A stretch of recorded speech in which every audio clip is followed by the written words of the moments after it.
I am Eric Levine. I'm the Vice President of Training for the NRTCCA, and we're out here at the NRTCCA's 2025 conference in Atlanta, Georgia, and I have with me Karin Marquez. That's right. From Rapid SOS. How are you doing, ma'am? I'm great. How are you? When I get around you, I immediately become better. Oh, because you're bubbly. That's so nice. And you're always so happy. Thank you. Yes. I always appreciate feeling so welcomed as well. This is like a 1 year friendiversary. It is. Yes. I know. And we're glad to have you guys to be a part of it. I'm so excited to be How here. has the conference been for Rapid SOS? Amazing. So last year we were attendees, my coworker and myself, and it was really cool to meet folks. And of course, I come from 911, so I've been around public safety for a very long time, law enforcement, analysts, etc. And so we were like, next year we need to show up. Like, we need to have a booth here. And the overwhelming response has just been incredible. Like, I got a save story yesterday coming down the elevator from somebody who was like, oh, we use Rapid SOS and we had this thing happen. So it just feels so good to hear that.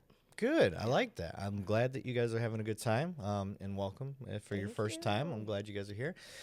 Now, you've seen a lot of cool texts and a lot of stuff like that, but let people know what Rapid SOS is and how it helps for public safety. Yes, so Rapid SOS is an intelligent safety platform. We know that there are a ton of connected devices out in our space that have life-saving information. So location, I always say, is the foundation of every 911 call or request for service now, because not everything is a call, right? We have sensors sending information in. And then we have data that sits behind all of these devices that struggles to get over to public safety in time. And so we've traditionally been very reactive to searching for information.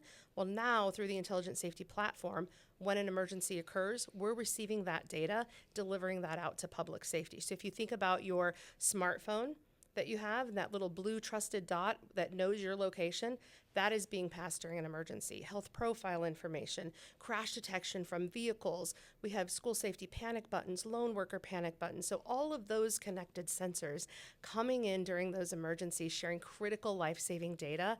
There's many more features that do really cool things as well, but at the end of the day, it's wherever you work, live, drive, and on your person. We're helping to empower the telecommunicators and our law enforcement and fire EMS agencies to keep you safe in our communities. Love it. Love it. Now, being out here, was there anything that you guys were like revealing for 2025? Or were you just saying, hey, NRTCCA members, here we are. This is what we got. This is what we're doing.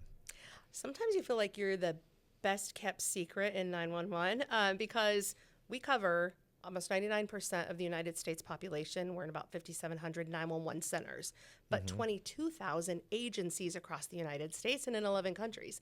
And so you get to your 911 centers, they're like, yeah, we know Rapid SOS, we love it. And then you start to engage with the law enforcement partners in Real-Time Crime Center, and they're like, I think we've heard of you, or maybe we don't really know you and don't understand what you do. So kind of to a greater audience, a little bit of a coming out party to make sure that people know, hey, we're already in your community. We're already working with your 911 center. Here's what you need to know about that and how you too can leverage it. We also have partnerships, and so some of our partners are here as well, integrations that may go one way or both ways. And so for us, it was really getting the message of who Rapid SOS is, and then also like a feel for who we are, right, as people and as a company and our culture. Yeah. Well, I think you guys are a great fit. Thank you. We definitely love having you guys here. And before we go, is there anything that you want to get out there to people before we leave? I will say for any agency that has never heard about Rapid SOS, go to our website, rapidsos.com.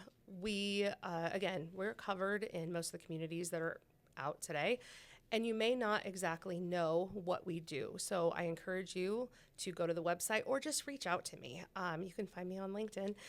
We're happy to share that story because I think it's really critical from a community safety standpoint. We need to understand how our communities are buying safety tools and applications, whether it's for themselves, their children, their caretaking for parents, but also for employees out in the spaces. And so as response agencies, having awareness that not everybody's gonna be able to pick up the phone and dial 911, what information is available? How can real time actually get real-time intelligence and real-time data without having to be reactive all the time. So, we're helping to bridge the gap as well from safety applications to public safety. So I would do that. And then, maybe give a little pitch of the Safety Gap podcast. You can follow us and learn a little bit more there too. I like it. Got to get it in when you can. I love it. That's right. Very cool. All right, Karin. Well, I appreciate it. Thank you very much for joining the brief. And Thank you for having us. Everybody else, check out Rapid SOS and check out our conference next year if you couldn't make it this year. Absolutely. I'll put a plug in for the conference because it's a pretty amazing experience. So. Love it. Thank you very much. Thank you for joining us. All right. Thank you.